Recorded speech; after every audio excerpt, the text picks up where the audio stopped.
La mère du disparu a laissé entrer le meurtrier dans sa maison, lui a donné la chambre conjugale, a demandé qu'il devienne le parrain de son petit-fils et ne soupçonnait même pas à qui elle avait affaire. Les frères Jamie et John Lavis grandissaient comme des enfants ordinaires. Au printemps 97, le cadet a eu 8 ans, l'aîné 11. Avec leurs parents et sœurs, ils vivaient dans le quartier de Manchester, Openshaw. La famille ne baignait pas dans le luxe, mais était unie et solide. La maison se trouvait dans une rangée de bâtiments en briques identiques. Une petite cour, une balançoire que le père avait soudée lui-même à partir de tuyaux. Le 5 mai 97, un lundi, les écoles ne travaillaient pas, c'était un jour férié. Le temps s'est avéré maussade, il brunait. Malgré cela, les garçons ont décidé de sortir se promener avec d'autres enfants de la cour. Rester à la maison un tel jour était insupportable. Le quartier était calme et sûr. Tous les voisins se connaissaient de vue. Les parents ne s'inquiétaient pas. Ils jetaient seulement rarement un coup d'œil par la fenêtre, écartant le rideau. Les frères avaient la permission de se déplacer librement dans les rues les plus proches. Là se trouvait un magasin de confiserie, un arrêt de bus et les maisons de quelques copains. Une journée ordinaire. Quelques heures se sont passées calmement. La pluie ne s'est pas arrêtée. Les gouttes frappaient contre les vitres des fenêtres. Mais quand John, 11 ans, est rentré à la maison pour le thé de l'après-midi, le frère cadet n'était pas avec lui. Il a expliqué qu'il s'était perdu de vue dans le magasin dès le matin, quand il choisissait des friandises. Jamie voulait une barre chocolatée et John un chewing-gum. Ils se sont disputés. Se sont dispersés dans différents coins du magasin. Quand John s'est retourné, son frère n'était déjà plus là. Les parents ne se sont pas alarmés. Jamie était têtu, capricieux. Il pouvait facilement partir se promener sans son frère, mais revenait toujours vers le soir parce qu'il avait peur de l'obscurité. La mère a décidé que le fils avait rencontré quelqu'un parmi les copains, s'était laissé emporter par le jeu et viendrait bientôt. Mais quand il a fait nuit et que toute la famille s'est réunie pour le dîner, Jamie n'était toujours pas là. Cela l'a alertée. Elle a envoyé à sa recherche sa fille de 12 ans, Dieu veuille qu'elle le trouve, mais la fille est revenue les mains vides. Elle a fait le tour de tous les amis, personne ne l'avait vue. La femme a commencé à s'inquiéter sérieusement. À ce moment, le père est rentré du travail. Il a vu le visage de sa femme, pâle, tendu. Il a tout de suite compris que quelque chose n'allait pas. Il l'a calmée, supposant que Jamie s'était simplement attardé chez des amis et allait apparaître d'un instant à l'autre. Il parlait avec assurance, mais l'inquiétude a brillé dans ses yeux. 1 heure de plus est passée. Rien n'a changé. Le dîner refroidissait sur la cuisinière. Alors les parents sont sortis eux-mêmes à sa recherche. Il faisait nuit noire. Ils ont fait le tour de tous les endroits où le fils jouait habituellement avec ses amis.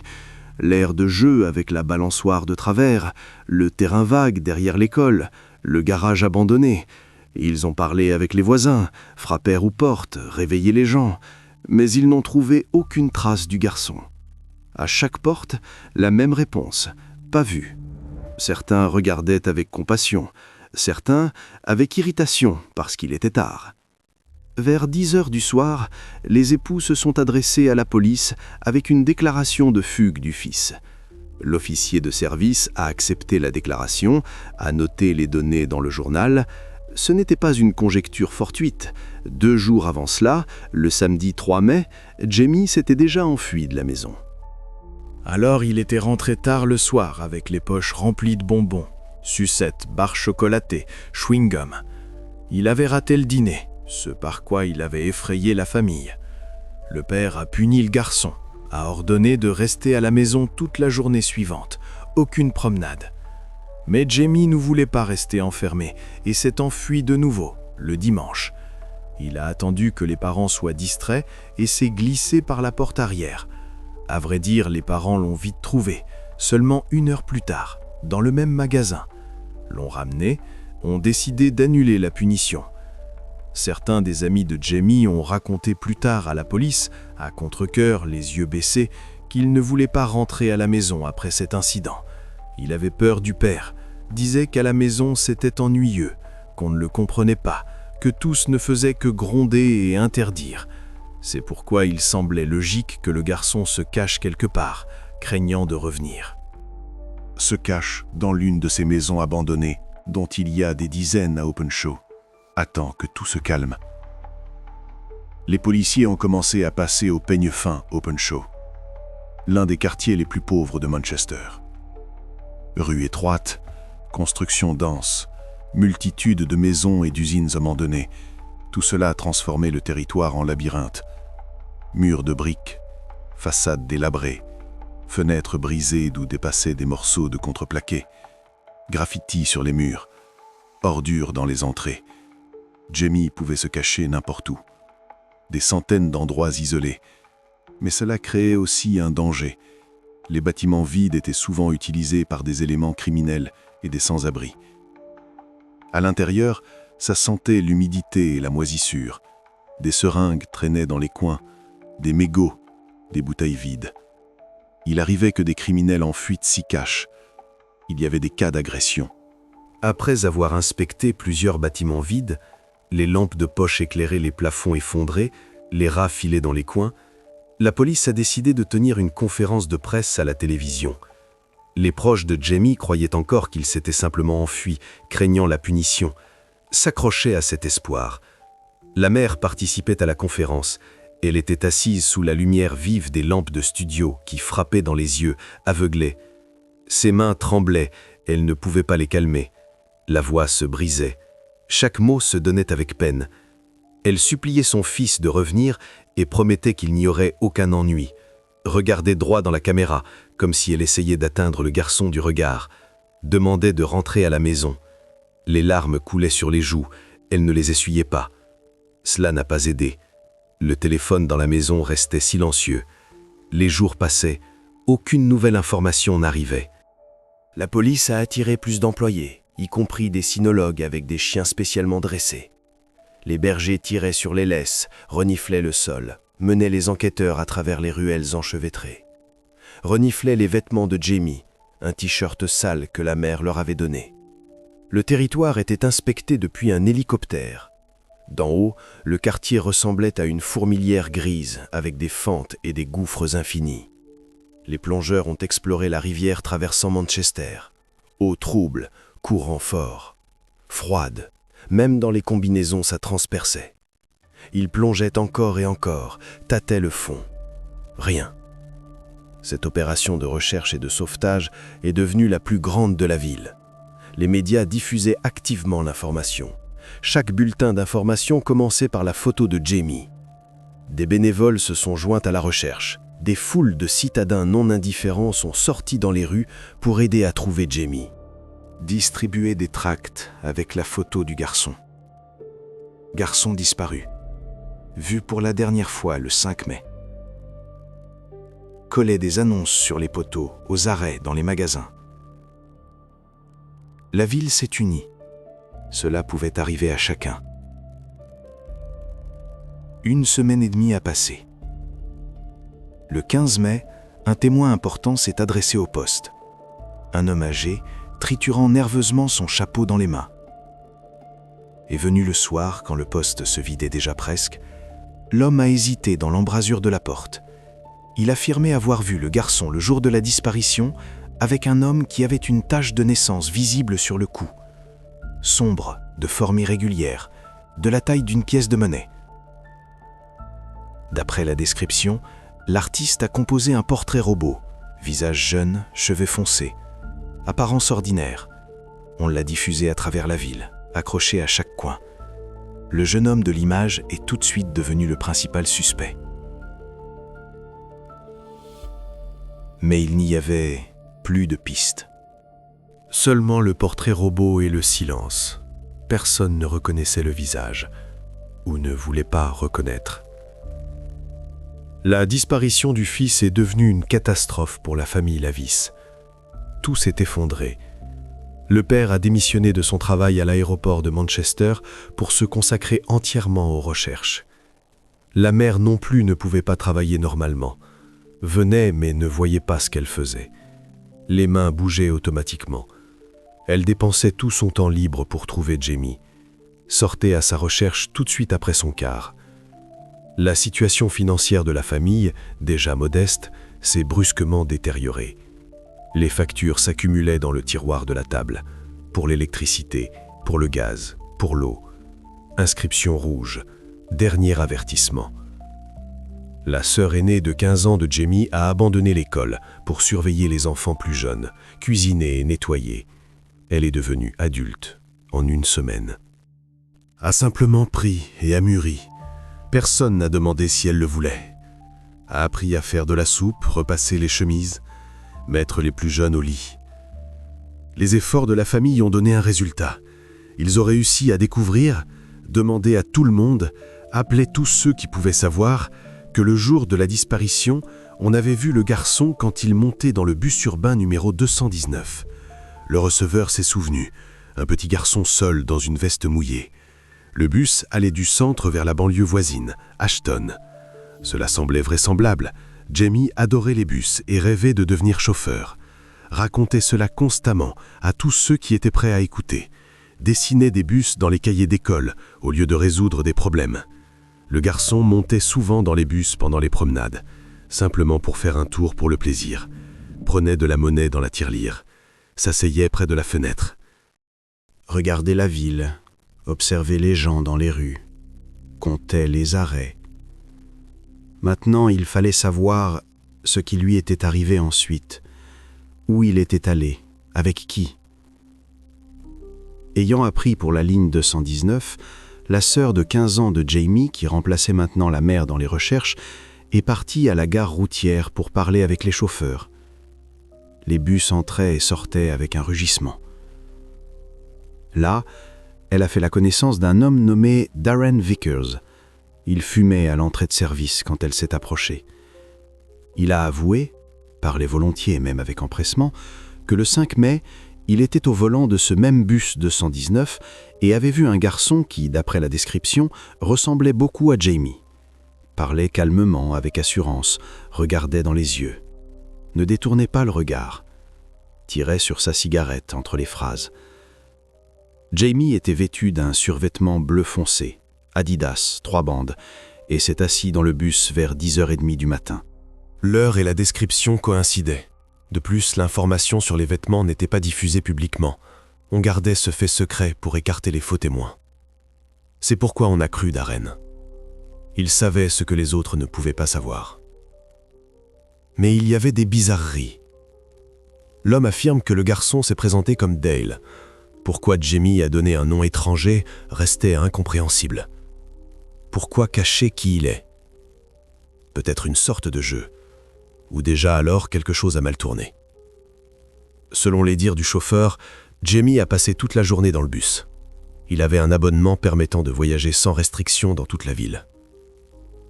Le garçon était assis dans la partie avant derrière le chauffeur, regardait silencieusement par la fenêtre, bavardait parfois avec Darren et d'autres passagers. À la station terminus à Ashton, Jamie est descendu. Darren a vu comment il a couru vers un autre bus. A changé pour celui qui retournait au centre-ville. Plus tard, le chauffeur l'a revu. Le garçon s'est de nouveau retrouvé sur son itinéraire, comme s'il choisissait spécialement ce bus, ce chauffeur. Ayant effectué plusieurs trajets aller-retour, l'écolier s'est de nouveau retrouvé dans le bus de Darren. L'homme a demandé, gentiment, doucement, pourquoi il se baladait toute la journée et n'allait pas à la maison. Jamie a répondu, sans lever les yeux, qu'il n'avait rien à faire en ce jour férié et qu'il avait un abonnement illimité. C'est pourquoi il avait simplement décidé de se balader. Le chauffeur n'a pas vu de problème à cela et n'a pas commencé à le chasser, a pensé qu'il se balade, il ne dérange personne. Plusieurs passagers réguliers ont aussi confirmé plus tard qu'ils avaient vu Jamie dans le bus ce jour-là. Un garçon calme, près de la fenêtre, qui ne dérangeait personne, restait assis sagement, regardait par la fenêtre. Après la conversation avec la sœur du disparu, Darren Vickers a déclaré qu'il avait appelé la police pour transmettre cette information. A dit qu'il avait appelé immédiatement, dès qu'il avait vu l'annonce. Plus tard, il a rendu visite aux parents du disparu, chez eux, pour tout raconter personnellement. Est arrivé le soir. L'homme semblait très préoccupé et voulait aider dans les recherches, participant à la diffusion de l'information. Parlait sincèrement, avec émotion dans la voix. Gesticulait, mains en mouvement, yeux humides. La mère pleurait quand il racontait. Le père restait assis en silence, serrait les poings. Darren a posé la main sur son épaule. Malgré cela, plus aucune nouvelle du garçon n'est arrivée. Pendant tout le temps de l'opération de recherche et de sauvetage, environ 300 déclarations de différents quartiers de la ville sont parvenues au poste. On appelait jour et nuit. Le téléphone ne se taisait pas. Chaque fois qu'il sonnait, l'officier de service saisissait le combiné avec espoir. On a tout vérifié, chaque appel, chaque piste. On allait aux adresses, interrogeait. Mais seulement 3 se sont avérés véridiques. Les autres, des erreurs, de fausses alertes, des blagues cruelles. De plus, aucune rencontre avec Jamie n'a eu lieu après le lundi 5 mai, ce qui n'a fait que confirmer les sérieuses craintes des autorités. Comme si Jamie s'était dissous dans l'air, disparu. La trace s'est interrompue. Les détectives étaient assis sur les cartes, plantaient des épingles aux endroits où on l'avait vu. La dernière épingle, l'arrêt de bus. Ensuite, le vide. Vers la mi-juin, plus d'1 mois s'était écoulé depuis le moment de la disparition. À ce moment-là, la police a reçu les enregistrements des caméras de vidéosurveillance installées dans certaines rues de la ville, en particulier au point clé de la ligne 219. Images granuleuses en noir et blanc. Mauvaise qualité, mais mieux que rien. Cela a partiellement confirmé les paroles de Darren Vickers. Le 5 mai, Jamie errait à la gare routière d'Ashton. Une petite silhouette en survêtement, mains dans les poches. Ensuite, il était à un autre terminus, où il est de nouveau monté dans un bus. Se tenait près des portes, attendait qu'elles s'ouvrent. Jamie a effectué plusieurs trajets aller-retour. La dernière fois qu'on l'a remarqué sur l'enregistrement, c'est quand il montait dans le bus 219 et allait en direction de Manchester. Les images granuleuses avec l'image du garçon ont été montrées au public à la télévision, passées sur toutes les chaînes. Arrêt sur image, Jamie aux portes du bus, main sur la rampe. Profil, capuche sur la tête. C'était la dernière image enregistrée. La dernière fois que la caméra l'a vu. On s'attendait à ce que des témoins se trouvent, qui pourraient donner des indices sur sa localisation. On demandait d'appeler si quelqu'un avait vu quelque chose. Le numéro du poste de garde brillait sur l'écran. Les jours passaient. Rien. La disparition du garçon a secoué l'opinion publique. Le pays ne parlait que de ça. Tous se souvenaient des événements d'il y a 4 ans, quand, en 93, le petit James Bulger avait été enlevé dans un centre commercial non loin de Liverpool. Sur les enregistrements des caméras de vidéosurveillance, on voyait, images floues mais clairement distinctes, comment 2 garçons l'avaient emmené, l'avaient pris par la main et conduit. Le petit marchait avec confiance. Quelques jours plus tard, ce qui restait de lui a été découvert près des voies ferrées. L'autopsie a montré des détails terrifiants. Les ravisseurs se sont avérés responsables de ce qui s'est passé ensuite. Les gens se rappelaient ce cas, cauchemar de la nation. Mais ici, il y avait une différence clé. Sur les enregistrements, aucune participation d'autres enfants ou adolescents n'a été découverte. Seulement Jamie. Seul. Quelque chose rendait ce cas encore plus effrayant. Les policiers étaient sûrs que l'affaire était liée à un enlèvement ou quelque chose de pire. Trop de temps avait passé pour espérer une issue heureuse. Les statistiques étaient contre eux. Chaque jour, les chances fondaient. Seuls les parents s'accrochaient encore à l'espoir. La mère et le père continuaient d'intervenir lors des conférences de presse dans l'espoir de trouver des témoins. Chaque jour et chaque nuit, ils sortaient à la recherche et passaient au peigne fin de nouveaux secteurs de la ville. Malheureusement, ils n'ont jamais réussi à trouver la moindre trace. Presque 2 mois ont passé. Le mardi 24 juin 1997, une déclaration anonyme d'un homme inconnu est parvenue au poste. Voix déformée, nerveuse, respirait lourdement dans le combiné. Le témoin a communiqué que le garçon était enterré dans une tombe peu profonde dans une zone marécageuse d'une superficie de 190 acres à quelques kilomètres de sa maison, a donné les coordonnées, a décrit les signes distinctifs, puis a raccroché. Le 27 juin, plus de 100 employés de police avec des chiens et des plongeurs ont commencé à passer ce territoire au peigne fin. inspectait le sous-bois dense, utilisait un équipement d'imagerie thermique dans l'espoir de trouver ne serait-ce que quelque chose. Les moustiques piquaient, tournoyaient en nuages tout autour. Les bottes s'enfonçaient dans le bourbier, clapotaient. La chaleur était insupportable. Les recherches ont continué jusqu'au lundi, 5 jours de suite, sans interruption, mais n'ont pas donné de résultat. La déclaration, ayant détourné tant de ressources, s'est avérée fausse. Une nouvelle blague cruelle, ou un jeu sadique. À cette période, le chauffeur de bus 219, Darren Vickers, est tombé sous les soupçons de la police. Après la disparition de Jamie, l'homme s'est inhabituellement rapproché de la famille Levis. Trop près. Dès que la sœur du disparu a discuté avec lui, il s'est adressé personnellement aux parents avec une proposition d'aide, et venu chez eux le soir même. La mère et le père l'ont accepté volontiers. Ils étaient désespérés, prêts à se raccrocher à n'importe quelle paille, et ont accepté l'aide du chauffeur comme un don du ciel. Il semblait si sincère, si gentil. Mais aux policiers, son comportement semblait suspect, trop insistant, trop actif. Darren Vickers avait 27 ans, un jeune homme de constitution sportive. Il était marié et avait 4 enfants, 2 garçons et 2 filles. L'aîné avait 10 ans, la cadette 4. Mais même sa famille a remarqué l'engouement excessif pour les recherches de Jamie. Il a commencé à y consacrer la majeure partie du temps, n'accordant presque pas d'attention aux membres du foyer. Rentrait à la maison tard la nuit, vers 2 heures, 3 heures. Partait tôt le matin, à peine l'aube levée. L'homme ne faisait pas que passer les rues au peigne fin avec d'autres bénévoles et la famille de Jamie. Il prêtait même à la mère et au père de Jamie son automobile, une vieille Ford qui grinçait dans les virages, bleue, délabrée.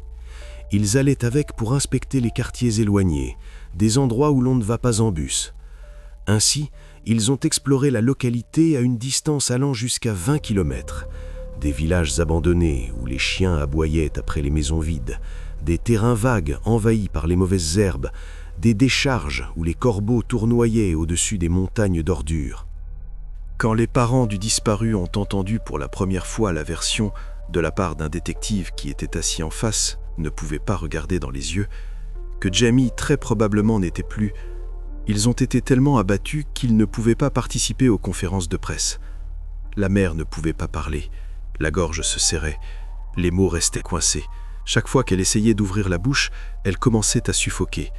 Le père restait assis, fixant le sol, les mains entre les genoux. Le chauffeur les soutenait et les convainquait que le garçon était vivant et reviendrait bientôt. Étreignait la mère par les épaules, fermement, avec assurance. Parlait doucement, de manière apaisante. Ne les croyez pas, ils ne savent rien. Jamie est vivant, je le sens. La mère hochait la tête, voulait croire.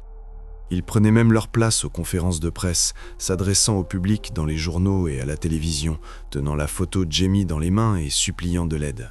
Se tenaient devant les caméras, parlaient passionnément, larmes aux yeux.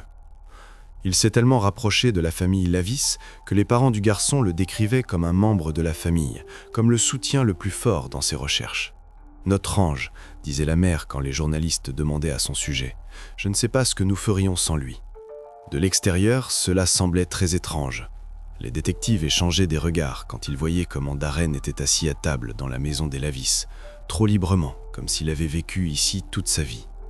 Déjà dans les premiers jours de l'enquête, Darren était le premier suspect. Logique simple, le dernier qui a vu le garçon. On l'a arrêté, on est venu le matin, quand il prenait le petit déjeuner. Interroger, poser les mêmes questions en boucle, essayer de le piéger sur une contradiction, garder au poste 24 heures, le maximum possible sans accusation. Mais aucune preuve de sa culpabilité n'a pu être trouvée, seulement des soupçons. La famille Lavis était très contente quand on a relâché Darren Vickers et lui a même organisé une rencontre festive. On mit la table, tout ce qu'il y avait dans la maison. La mère a fait cuire une tarte, aux pommes, sa préférée, comme cela s'est avéré.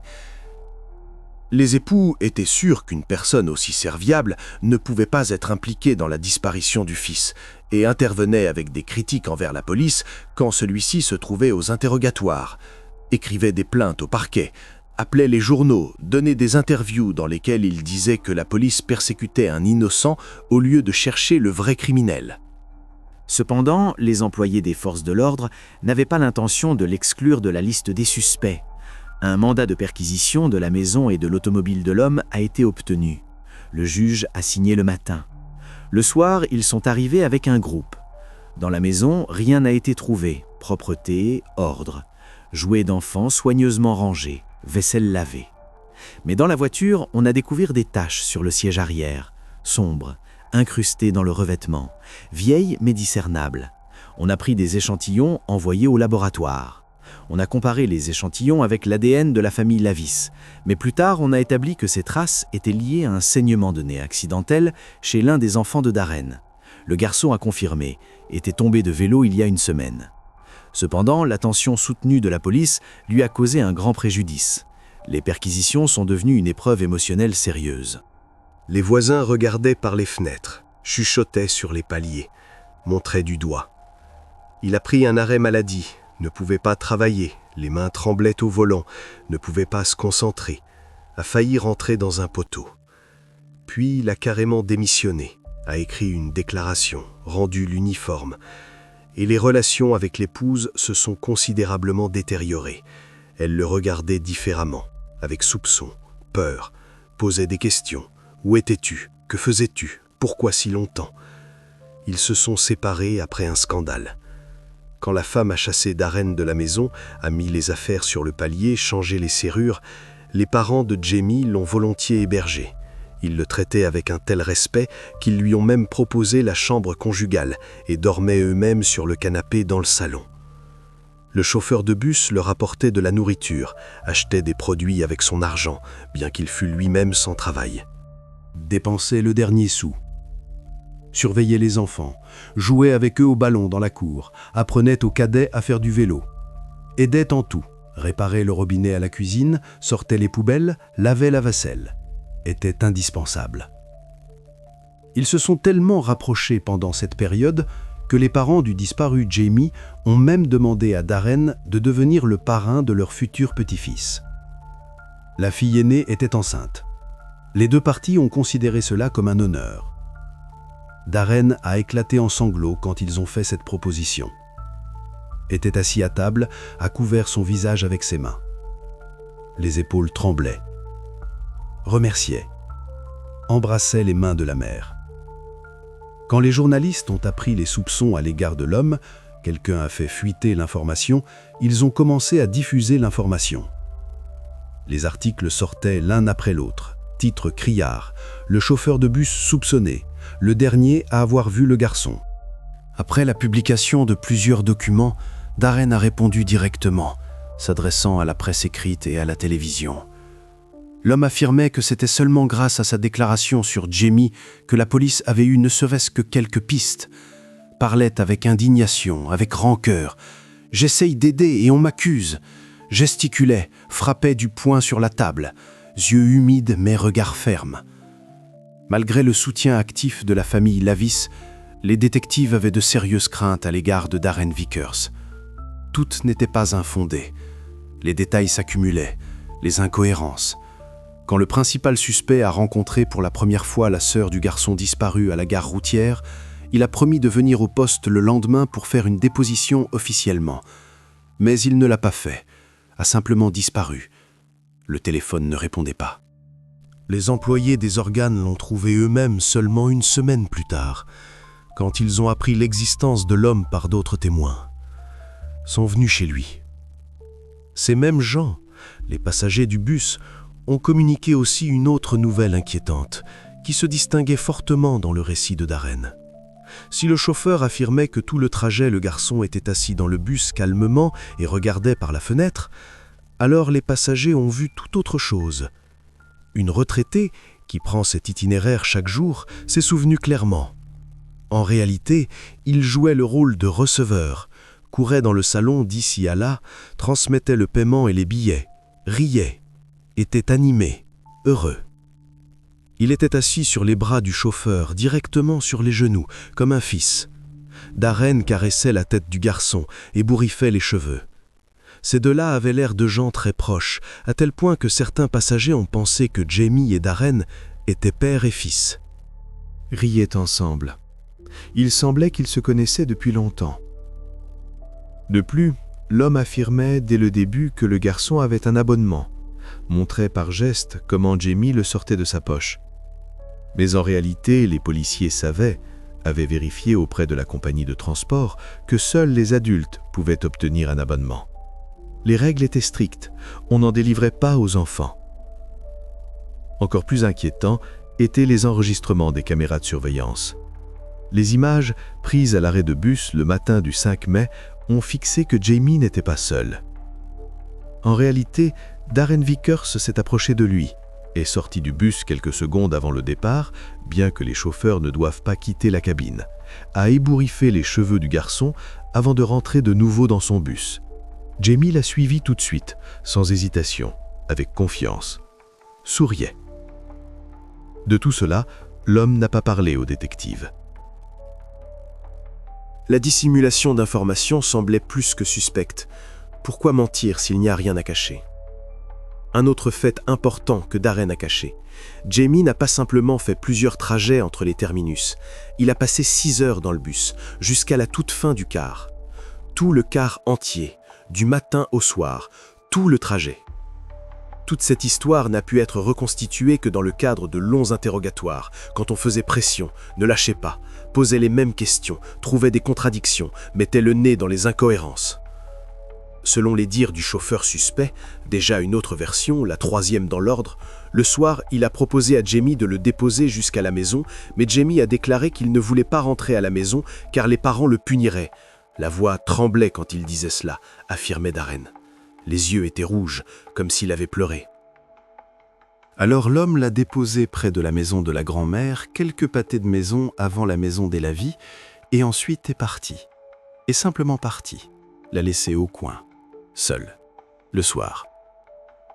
Il affirmait qu'il mentait à cause des soupçons possibles à son adresse et n'avait aucune idée de ce qui était arrivé à Jimmy ensuite.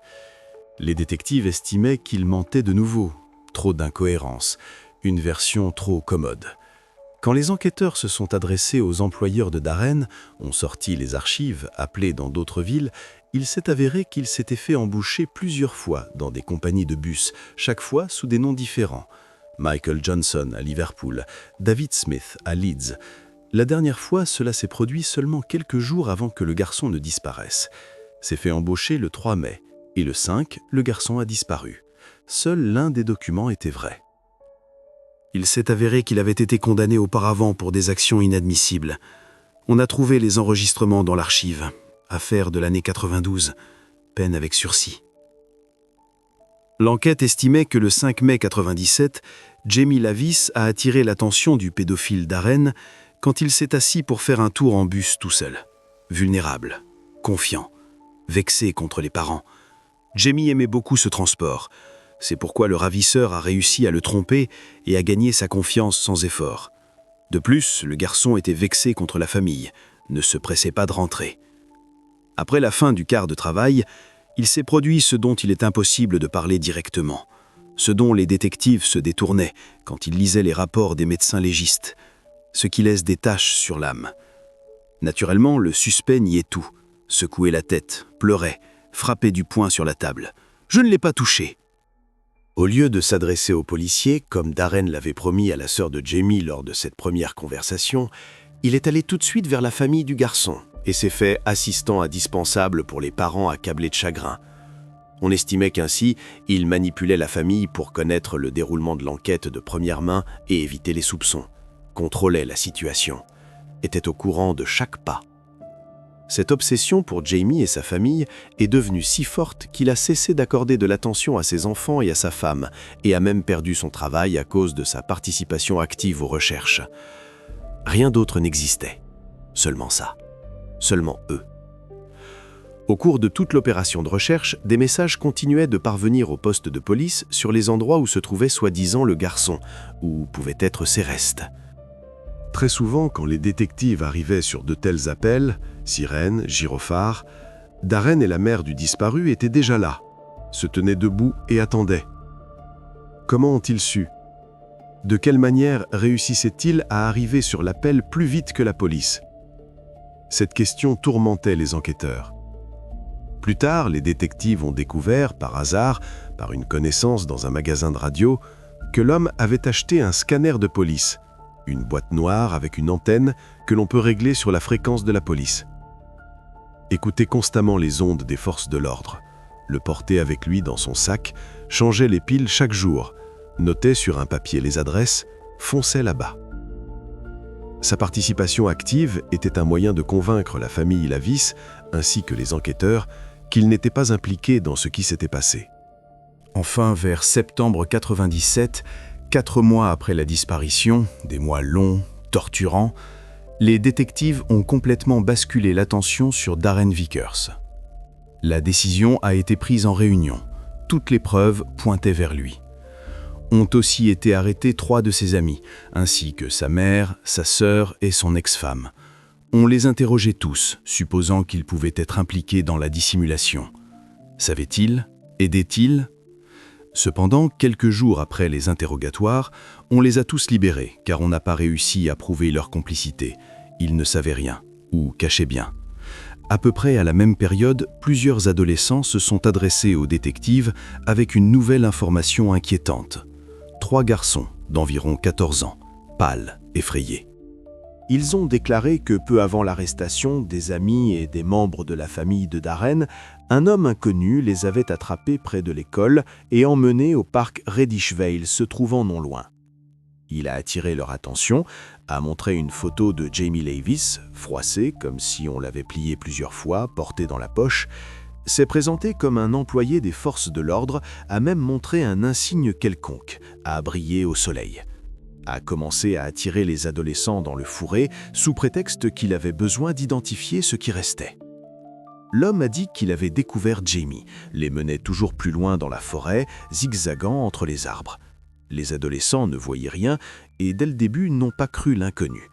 Quelque chose n'allait pas dans sa voix, un tremblement, une excitation. Celui-ci continuait à les emmener à l'écart de la zone ouverte. Bientôt, les adolescents ont senti une menace et se sont simplement enfuis, profitant du moment où l'homme s'est penché pour écarter les buissons.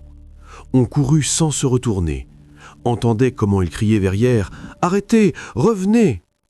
Ils ne se sont pas adressés à la police tout de suite car ils ne pouvaient pas identifier cet homme. Avaient peur qu'on ne les croie pas.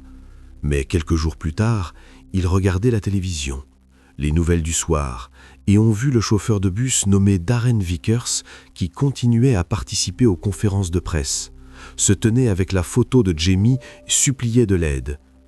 Les adolescents ont reconnu en lui l'homme qui essayait de les emmener dans la forêt. Les mêmes yeux, la même voix, ont même distingué la tache de naissance sur le cou. Ont appelé la police la nuit même. La police avait besoin d'au moins un prétexte pour l'arrestation du chauffeur, un motif formel pour détenir.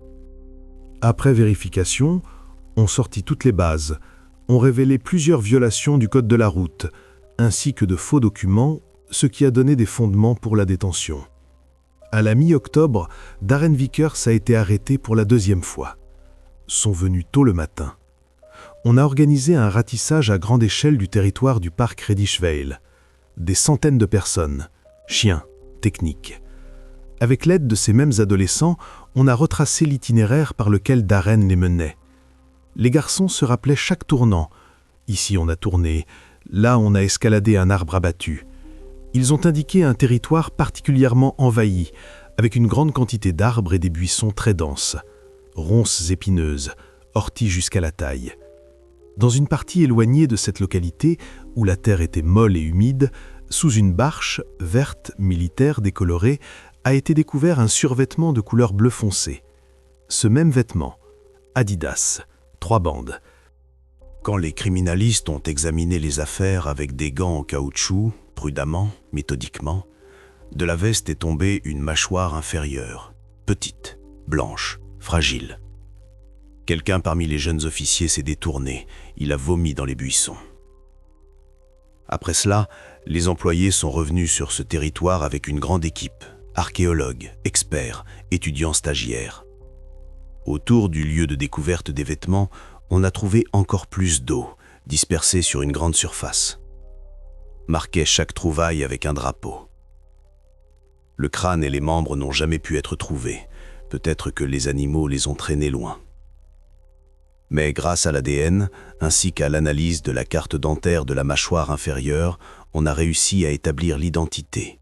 Coïncidence à 100%.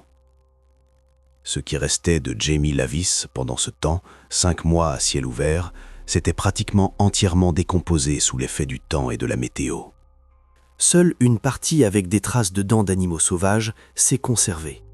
Ils les ont dispersés et rongés. Renards, blaireaux, peut-être des chiens. À cause du mauvais état, il n'a pas été possible d'établir la cause exacte de ce qui s'est passé.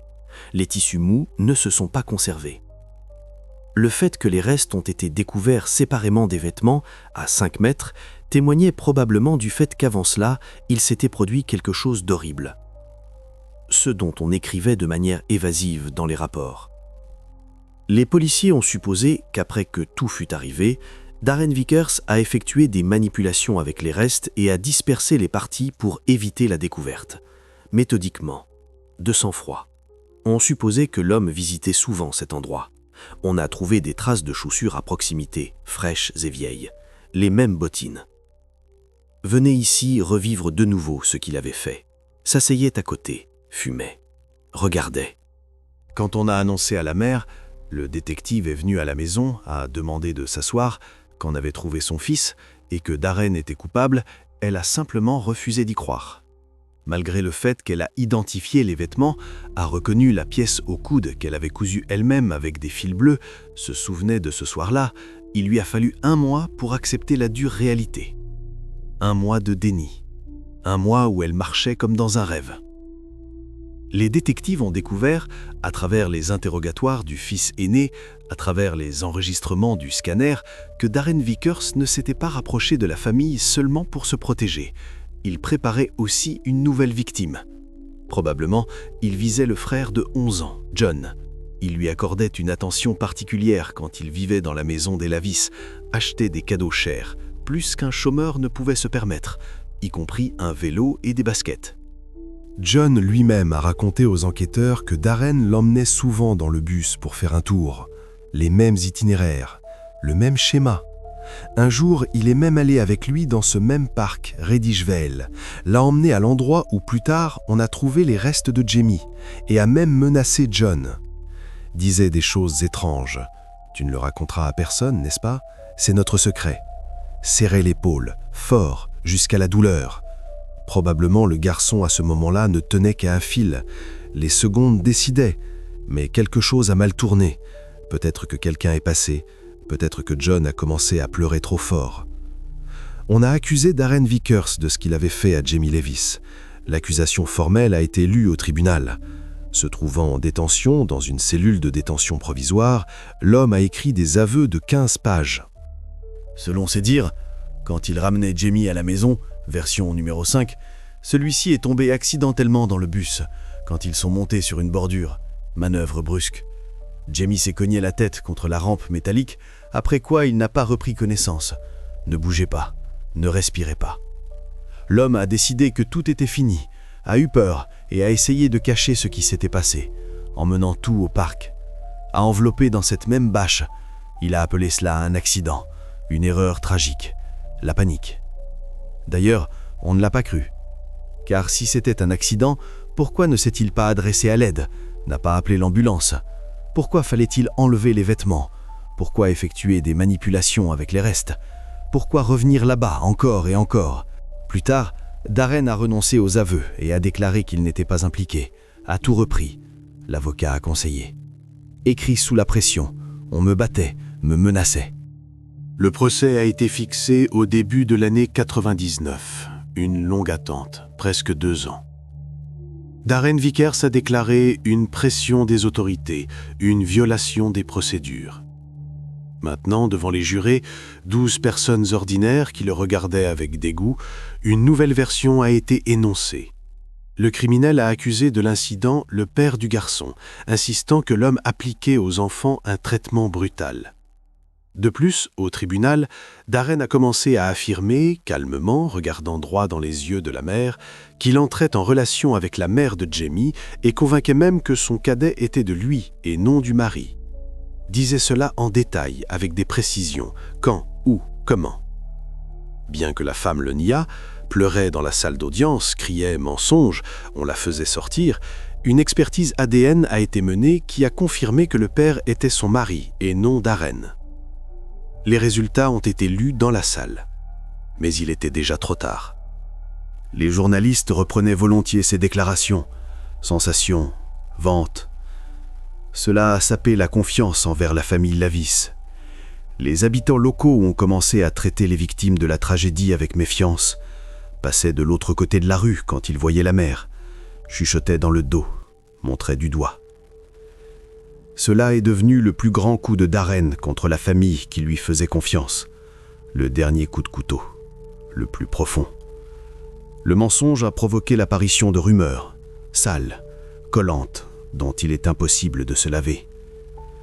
Le père de Jamie a aussi déclaré au tribunal, la voix tremblait de rage, se retenait à peine, qu'il n'avait jamais appliqué de traitement brutal à ses enfants. S'est levé de sa place, regardait Darren. On l'a fait asseoir.